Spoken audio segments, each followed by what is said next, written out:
전속 우리 하나님께서 기뻐 봐주실 줄 믿습니다. 하나님은 우리를 구원하기 위해 은혜를 베푸실 뿐만 아니라 구원받은 자의 삶을 계속 살아가도록 지속적으로 은혜를 베풀어 주십니다. 이것은 부모가 이제 자녀를 낳을 뿐만 아니라 낳는 게 은혜죠. 우리 입장에서는 우리가 원해서 낳는 건 아니니까 낳아짐을 받는 거예요, 그죠? 그래서 부모에 의해서 태어나는데 그냥 태어났고 해놓고 그냥 내버려 두는 것이 아니라 사람답게 살도록 양육을 하죠.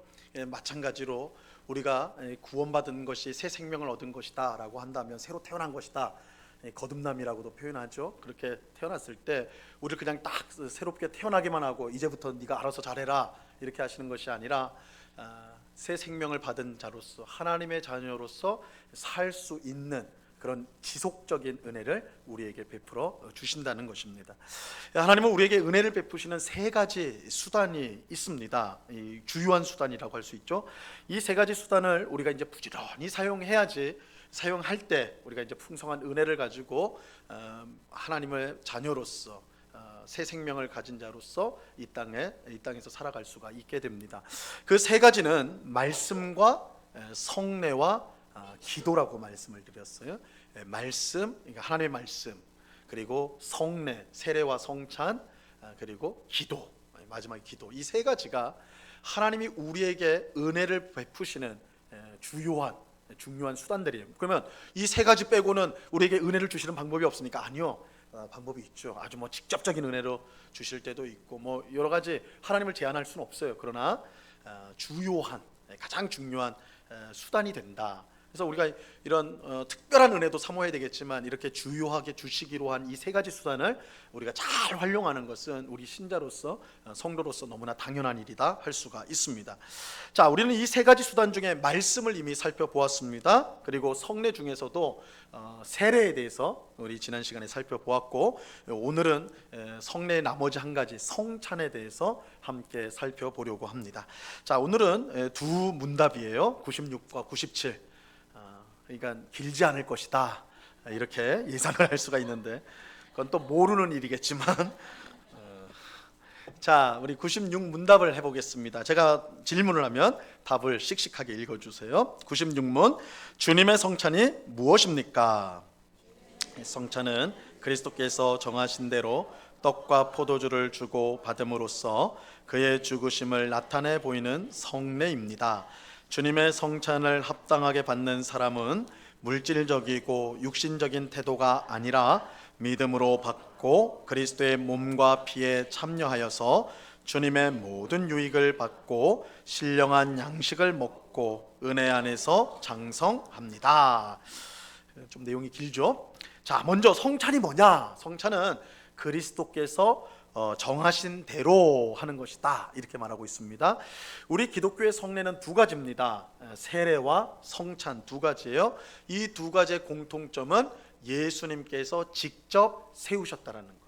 예수님께서 직접 세우신 것, 예수님이 직접 정하신 것만 우리는 성례로 받습니다. 그래서 우리가 지난 시간에 본 것처럼 예수님께서 제자들에게 너희는 가서 모든 족속을 제자로 삼아 아버지와 아들과 성령의 이름으로 뭘 주라고요? 세례를 주라. 그죠? 예수님이 제자들에게 12제자에게 세례를 주라 명령을 하셨어요. 그래서 세례는 우리 기독교회의 성례예요. 예수님이 하라고 하셨으니까. 또 한 가지는 예수님께서 사도들에게 유월절 식사 때 떡과 포도주를 주면서 이것은 내 몸이다 내 피다 하시면서 나를 기념하라 그러셨어요. 나를 기념하라. 그래서 이 기념하라는 것은 한 번만 기념하고 마는 것이 아니라 계속 반복하라는 것이죠. 이것도 예수님께서 명령하셨어요. 이처럼 기독교의 성례는 예수님께서 직접 하라고 명령하신 성경적 근거가 있는 것만 우리가 성례로 받아들입니다. 그래서 여러분 친구 중에나 아는 분 중에 로마 카톨릭 교회, 천주교회를 다니는 분들은 칠성례. 거기는 교육자가 되는 것도 성례고 결혼도 성례, 죽기 전에 받는 것도 성례고 7가지나 있어요. 근데 우리가 칠성례를 받지 않고 오직 세례와 성찬 두 가지만 성례로 받는 것은 예수님이 직접적으로 명령하셨기 때문이다. 그 근거를 가지고 우리는 두 가지 성례만 갖고 있습니다. 자, 그렇다면 성찬은 구체적으로 무엇을 뜻하는 것인가? 떡과 포도주를 주고받음으로써 예수님의 죽으심을 나타내 보이는 것이다, 이렇게 말하고 있죠. 성찬은 무엇보다 예수님의 십자가 죽음과 관련이 있습니다. 자, 오늘 본문 26절 말씀을 한번 보세요. 오늘 본문 26절 같이 한번 읽어봅니다. 26절 시작. 너희가 이 떡을 먹으며 이 잔을 마실 때마다 주의 죽으심을 그가 오실 때까지 전하는 것이니라. 자, 이 떡을 먹고 이 잔을 마실 때마다 무엇을 전하는 거라고요? 주의 죽으심, 예수님의 죽으심, 예수님의 죽으심을 전하는 것이다. 그래서 이 성찬이라는 것은 직접적으로 예수님의 죽으심과 관련이 있어요. 이것은 예수님, 이 성찬이 처음 제정된, 이게 언제 시작되느냐? 예수님께서 제자들과 함께 유월절 식사를 하셨는데 그 유월절 식사 직후에 예수님이 십자가에서 죽으십니다. 그러니까 이 유월절 식사와 예수님의 죽음이 직접적으로 연결되어 있다는 것, 시간적으로 보면 아주 가까운 사건이에요. 더 분명한 연결점은 예수님께서 이 유월절 식사를 하시면서 제자들에게 하신 말씀이에요. 예수님은 제자들과 유월절 식사를 하면서 떡과 포도주를 주셨습니다. 그리고 이 떡과 포도를 주면서 말씀을 하셨는데 이 말씀이 중요해요. 예수님은 떡을 주면서 오늘 본문 24절에 나오는 것처럼 이것은 너희를 위하는 내 몸이다. 이것을 행하여 나를 기념하라, 이렇게 말씀하세요. 또 포도주 잔을 주면서 오늘 본문 25절에 나오는 것처럼 이 잔은 내 피로 세운 새 언약이니 이것을 행하여 마실 때마다 나를 기념하라, 이렇게 말씀하고 있어요. 그래서 떡은 내 몸이고 잔은 내 피다, 이렇게 말씀하세요. 제자들이 유월절 식사 때 예수님께 받은 떡과 포도주는 예수님의 몸과 피였어요. 예수님의 살과 피예요. 이것은 곧 예수님께서 십자가에 못 박혀서 찢기실 그의 몸과 흘리실 그의 보혈, 그의 피를 상징하는 거예요. 우리는 성찬 때마다 떡과 포도주를 먹고 마심으로 십자가에서 죽으신 예수님의 살과 피를 먹는 것입니다. 먹고 마시는 거예요. 그런데 이 유월절 식사에서 이 시작되었다라고 할 때, 유월절 식사에서 시작되었다 할 때, 이것이 예수님의 십자가 죽음이 어떤 죽음인가, 이것이 이제 유월절 식사를 통해서 잘 드러난다고 할 수가 있어요. 유월절은 애굽에서 400년 동안 종살이하던 이스라엘 백성을 하나님께서 불쌍히 여겨서 모세를 보내어 그들을 구원하신 사건입니다. 이게 이제 유월절, 그것을 기념하는 절기가 유월절이거든요. 하나님께서 이스라엘 백성을 구원하기 위해서 애굽에 10가지 재앙을 내리는데 이 마지막 10번째 재앙이 각 집마다 태어난 장자, 첫째 아들을 다 죽이는 거예요. 그리고 그 집에 가축들이 있는데 뭐 오늘날 우리야 뭐 가축보다는 애완 뭐 고양이나 강아지 정도인데 이 당시는 목축 사회니까 소나 양이나 염소 이런 걸 키울 거 아닙니까, 그죠? 중요한 그 재산이란 말이에요. 그런데 그 집에서 태어난 가축 중에 첫 번째를 죽이는, 그러니까 첫째 아들과 첫째 짐승을 죽이는, 사실은 굉장히 끔찍한 재앙이에요. 끔찍한 재앙. 그렇게 완악했던 애굽 왕도요, 이 재앙 앞에서는 두 손 두 발을 다 들어요. 그래서 이스라엘 백성을 내보내게 되거든요. 이 마지막 10번째 재앙이에요. 근데 하나님께서 모든 집에 장자와 첫째 난 짐승을 죽이는 이 재앙을 내리실 때에 이스라엘 백성, 애굽에서 똑같이 살고 있는 이스라엘 백성에게는 이 재앙을 피할 수 있는 방법을 미리 알려주세요. 이스라엘 백성에게는 미리, 야, 내가 이 재앙을 내릴 건데 너희도 애굽 땅에 있으니까 이 재앙을 당할 수 있잖아요.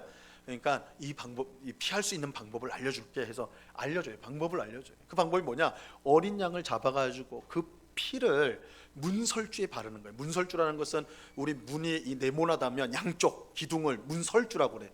위 아래를 임방이라고 한다면 옆에를 설주라고 그러는데 문설주예요. 거기다 피를 바르는 거예요. 양옆에다가 피를 바르라는 거예요. 피를 바르면 하나님이 보내신 죽음의 천사가 그 피를 보고 어떻게 한다고요? 넘어가 버린다는 거예요.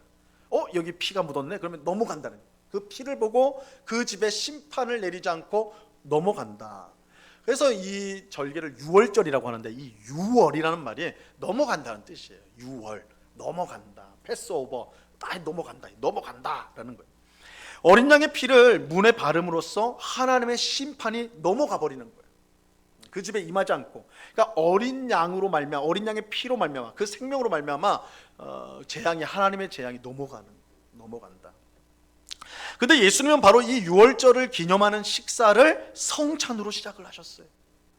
이것은 곧 있을 예수님의 십자가 죽음이 유월절 때 하나님의 심판을 피하기 위해서 어린 양을 죽이는 것과 관련 있다는 걸 보여주는 거예요. 즉 예수님의 십자가 죽음은 하나님의 심판으로부터 우리를 구원하는 죽음이라는 거예요. 예수님의 죽음, 십자가 죽음은 우리를 죄에서 구원해내는, 하나님의 심판으로부터 건져내는 죽음이다. 유월절 어린 양이 그렇게 했듯이 예수님의 죽음도 그 의미가 있다는 거예요. 이게 예수님께서 유월절 식사를 성찬으로 삼으신 이유인 거예요. 이유.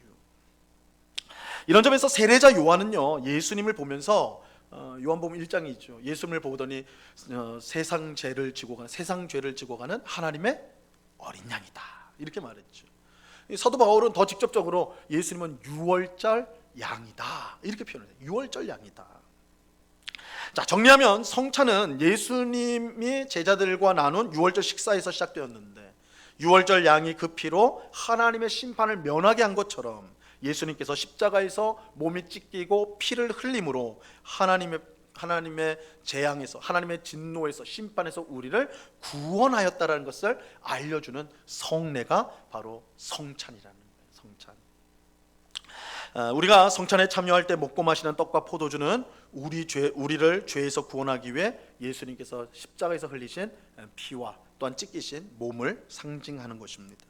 우리는 성찬을 통해 예수님의 몸과 살을 먹고 마시게 되는 것이죠. 근데 물론 이거는 이제 상징이에요. 우리가 예수님의 살과 예수님의 피를 먹고 마신다, 이렇게 할 때 이건 상징적인 언어입니다. 이 로마 가톨릭 교회, 천주교회는 사실은 자신들이 떡과 포도주를 먹는데 이것이 떡과 포도주지만 몸속으로, 성도의 몸속으로 들어가면 변한다고 주장을 해요. 목구멍을 넘어가면 이 포도주는 예수님의 실제 피로 변하고 떡은 예수님의 실제 살로 변한다. 이걸 화채설이라고 그래요. 화채, 진짜 몸이 실체가 된다라는 거예요. 그렇게 이제 주장을 합니다. 하지만 우리는 떡은 떡일 뿐이고 포도주는 포도주일 뿐이다, 이렇게 이제 주장을 해요. 그렇게 변하는 거 아니다는 거죠. 하지만 우리가 한 번 더 생각해야 되는 것은, 그렇다고 해서요, 그럼 그저 상징일 뿐이냐, 떡과 포도주가 그냥 상징으로 그치는 거냐, 그것도 아니라는 거예요. 성찬 때 예수님께서 영적으로 우리 가운데 친히 임재하세요. 영적으로 우리 가운데 임재해 주십니다. 그래서 우리는 분명 떡과 포도주를 먹고 마시지만 영적으로는 예수님의 몸과 피를 먹고 마시는 것이 되어 그로부터 충만한 은혜를 받게 되는 것입니다. 그래서 우리가 그냥 성찬이 예수님의 십자가 죽음을 기념하는 그저 기념식 정도가 아니라, 예수님께서 영적으로 친히 이 자리에 임재하여 주심으로 우리가 먹는 것은 떡과 포도주지만 그것이 우리의 영적인 양식이 되도록 실제로 역사해 주신다는 거예요. 그래서 우리는 성찬을 통해서 실제 은혜를 체험하게 되는 것입니다. 그래서 소요리 문답은 주님의 성찬을 합당하게 받는 사람은 은혜를 받게 된다, 이렇게 말하고 있는 거예요. 은혜를 받게 된다. 그러니까 단순히 세레모니가 아니에요. 단순히 예식이 아니에요. 실제로 은혜 받는 시간이에요. 은혜가 주어지는 시간이에요. 성찬은 은혜의 수단이에요. 우리가 성찬을 통해 받는 은혜를요, 이제 몇 가지로 우리가 이제 말할 수가 있는데, 간단하게 말씀드리면, 첫째는 우리는 예수님의 살과 피를 상징하는 떡과 포도주를 직접 먹고 마심으로 예수님이 이루신 구원을 더욱 생생하게 경험하게 돼요. 예수님의 구원을 생생하게 경험하게 되는 은혜를 받게 됩니다. 우리는 예수님께서 이루신 구원을 성경을 읽거나 설교를 통해서 알 수가 있죠. 그런데 하나님께서요, 우리의 연약함을 잘 아세요. 우리의 약함을 아세요. 실제로 만져보고 느껴보지 않으면 쉽게 믿지 못하는 우리의 연약함을 아십니다. 그래서 우리도 기도하는 중에 하나님 한 번만 보여주세요, 한 번만 음성을 들려주세요, 이렇게 기도하는 분이 있잖아요. 뭔가 좀 잡혀야지, 뭔가 좀 느껴져야지 이게 좀 믿음이 구체화되고 좀 실효성이 있는 것처럼 된단 말이에요. 그렇죠? 그래서 우리는 도마가 내 손으로 예수님을 만져봐야지 예수님의 부활한 걸 믿겠다, 이렇게 했던 것처럼 느끼기를 원하고 만져보기를 원한단 말이에요. 그래서 하나님은 예수님의 십자가 죽음을 손으로, 입으로, 몸으로 느낄 수 있도록 성찬을 주셨어요. 이 성찬이야말로 우리가 몸으로 느낄 수 있는, 만질 수 있는 말씀이라고 할 수가 있는 것입니다.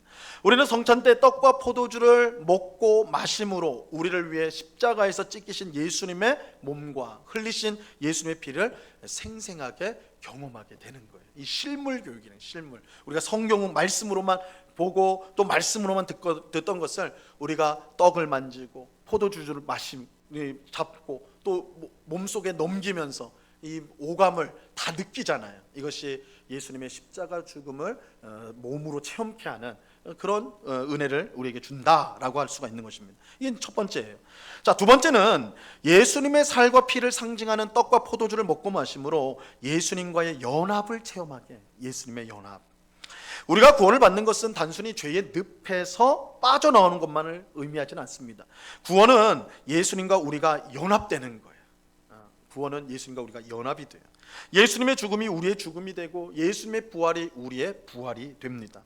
우리가 예수님 안에 거하고 예수님이 우리 안에 거하십니다.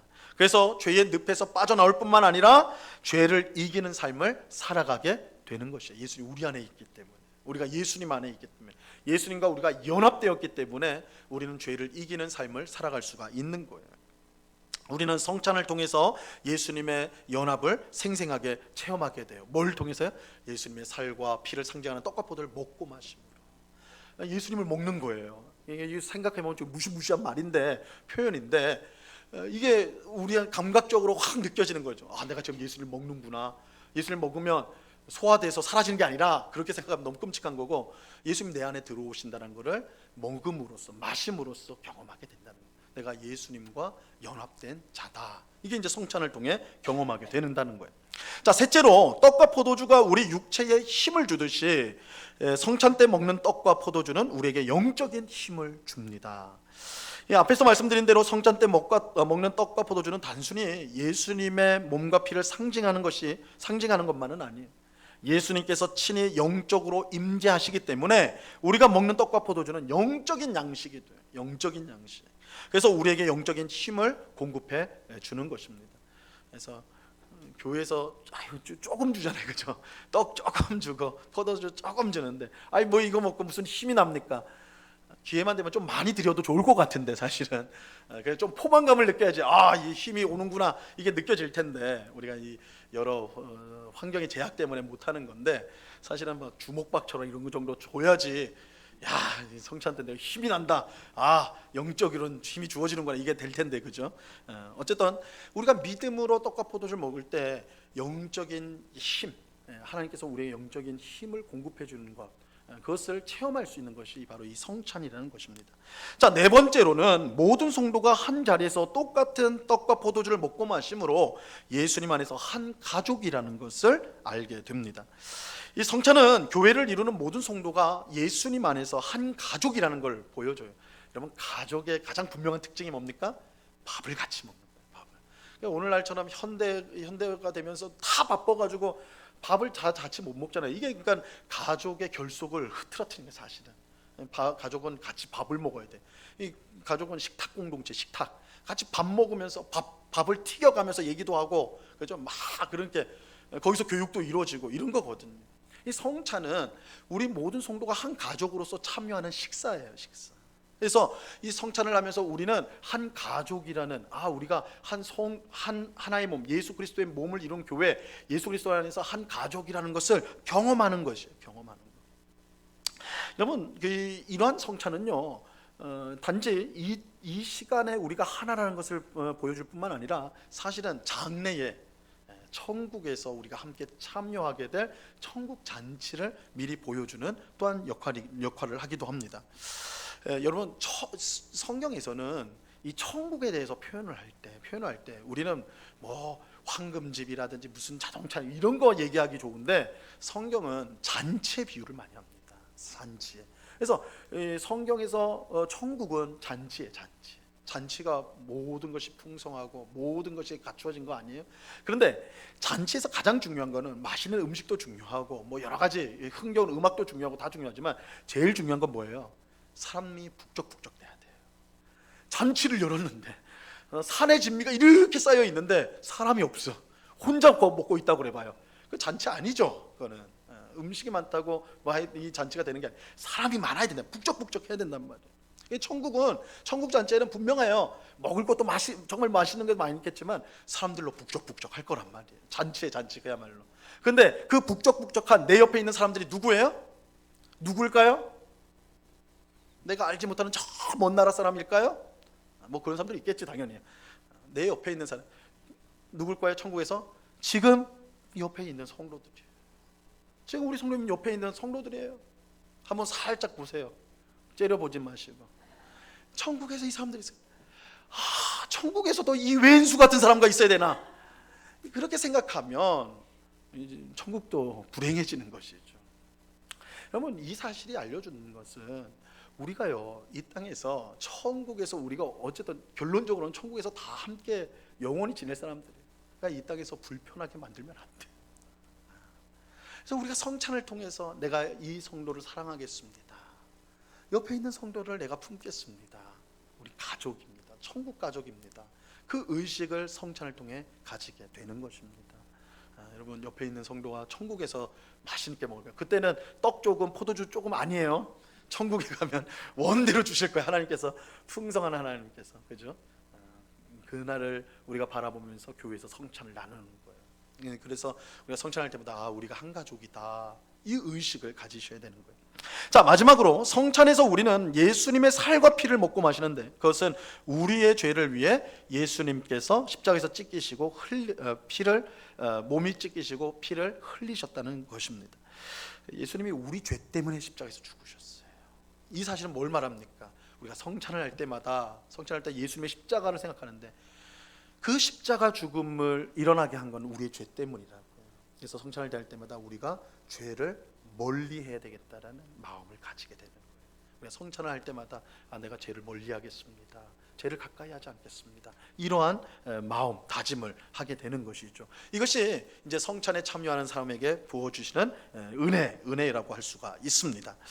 자, 그렇다면 이 은혜를 받기 위해서 우리는 성찬에 합당하게 참여를 해야 돼요. 조건이 있어요. 성찬에 참여하면 무조건 이 은혜가 주어지느냐? 아니요. 합당하게 참여를 해야 돼요. 그러면 합당하게 참여한다는 게 무엇을 말하는가? 자, 소요리 문답 97문에서 다루고 있습니다. 자, 97문 제가 문제를 드리면 답을 해주시기 바랍니다. 97문, 주님의 성찬을 합당하게 받으려면 어떻게 해야 합니까? 성찬에 합당하게 참여하려는 사람은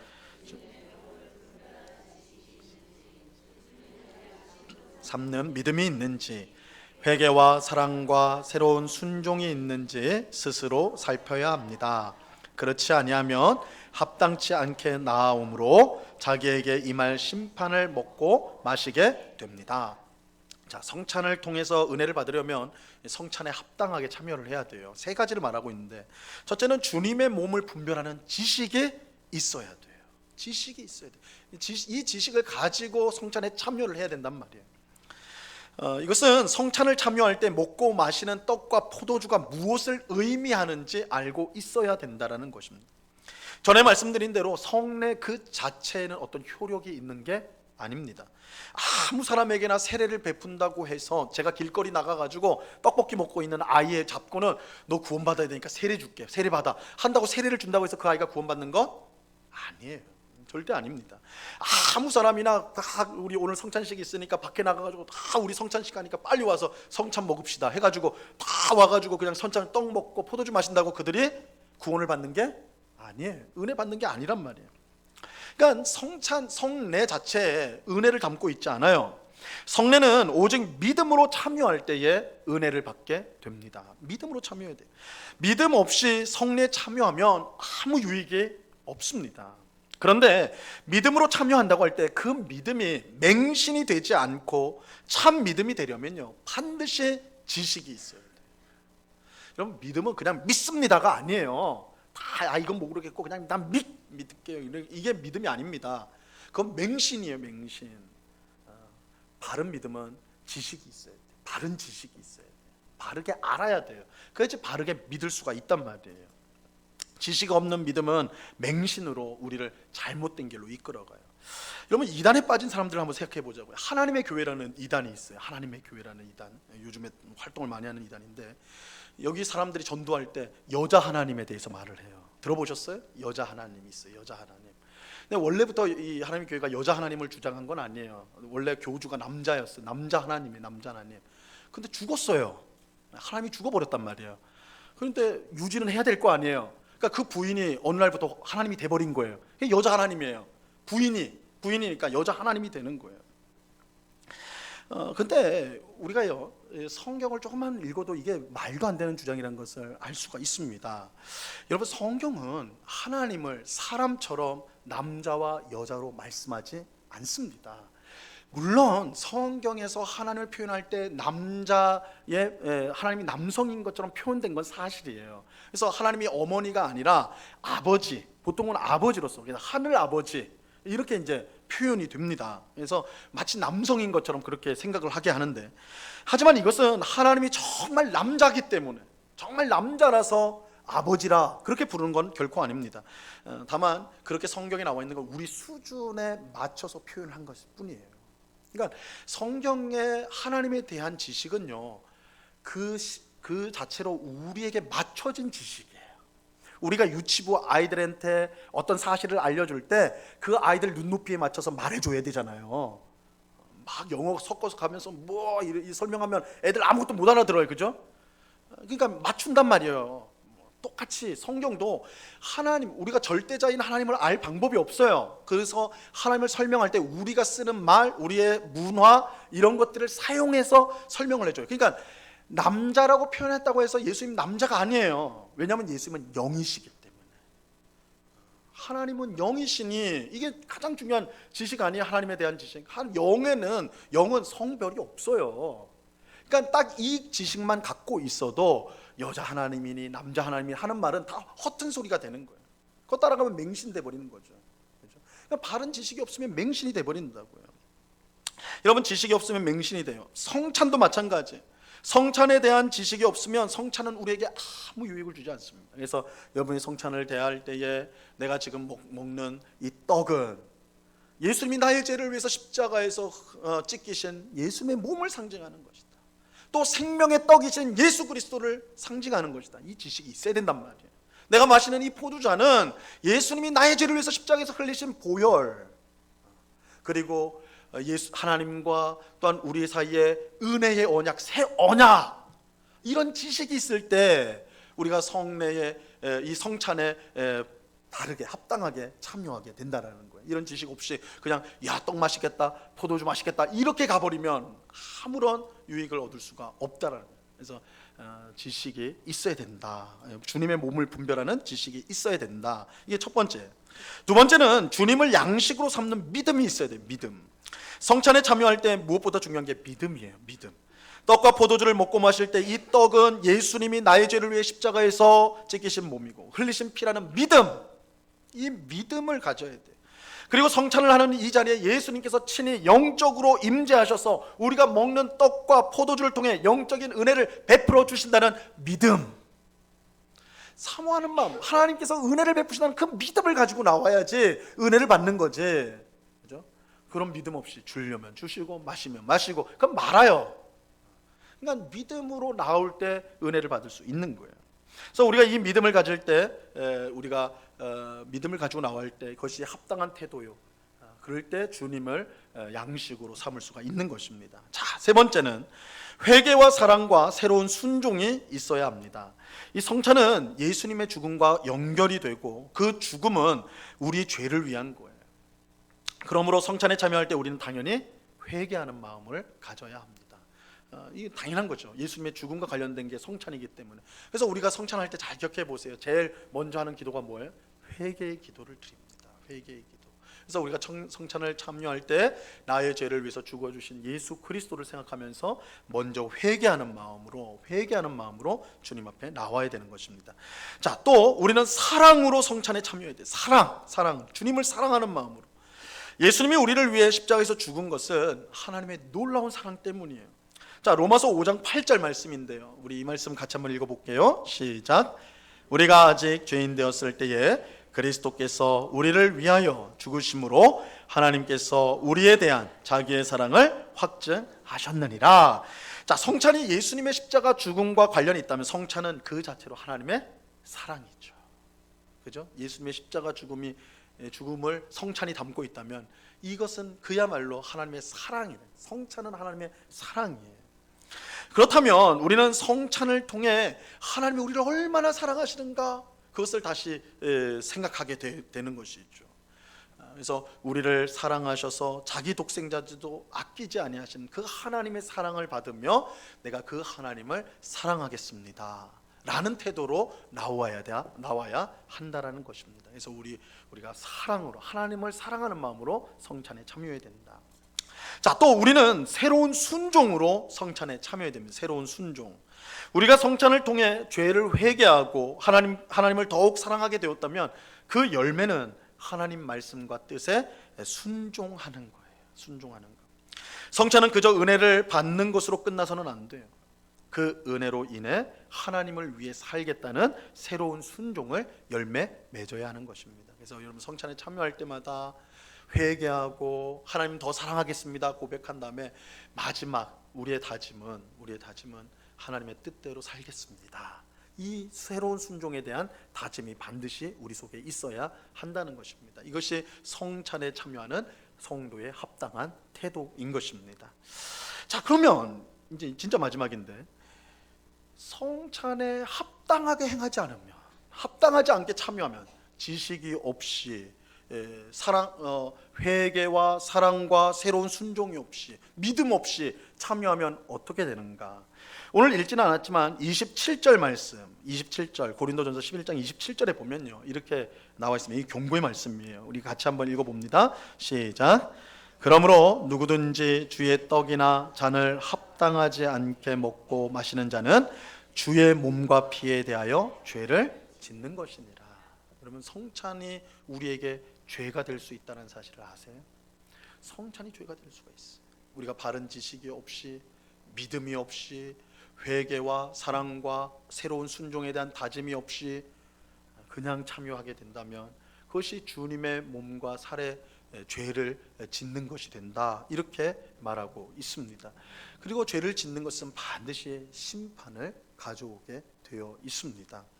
그러므로 우리는 성찬에 참여할 때마다 주님의 몸을 분별하는 지식, 주님을 양식으로 삼는 믿음, 또 회개와 사랑과 새로운 순종, 이것이 내게 있는지를 항상 살펴보아야 돼요. 그게 내가 합당한 태도, 성찬에 참여하는 합당한 태도가 되는 것입니다. 그럴 때에 그런 합당한 태도를 가지고 주님 앞에 나올 때에 우리는 성찬에 합당하게 참여하는 것이요 하나님의 성찬을 통해 하나님이 베푸시는 은혜를 받아 누릴 수가 있는 것입니다. 자, 오늘 우리는 성찬에 대해서 이제 살펴보았습니다. 우리가 성찬식을 이제 또 우리가 7월 달에 또 하게 될 텐데 우리가 성찬을 맞이할 때마다 그저 연례적으로 하는 그런 행사구나 생각해서는 안 되고 하나님이 우리에게 은혜 베풀시기 위해서 주신 귀한 수단이에요. 그래서 은혜를 사모하는 마음으로, 십자가의 귀한 은혜를 사모하는 마음으로 이 성찬을 우리가 준비하고 또 기도로 준비하고 그 성찬을 행하는 우리가 되어야 할 것입니다. 성찬을 통해 주시는 은혜가 오늘 예배에 참석하시는 우리 모든 성도님들에게 충만히 넘치기를 우리 주님의 이름으로 간절히 축원합니다. 기도하겠습니다. 하나님 아버지, 감사합니다. 오늘 성찬에 대해서 함께 생각해 보았습니다. 주님, 우리가 매번 하는 성찬입니다. 이 성찬이 우리에게 은혜를 베푸시는 귀한 수단이라는 것을 알고 이 귀한 은혜를 사모하여서 합당한 태도로 성찬에 참여하여 귀한 은혜를 받아 그 은혜로 세상을 승리하며 살아가는 저희 모두가 되도록 은혜 내리워 주시옵소서. 감사하며 예수님의 이름으로 기도드리옵나이다. 아멘.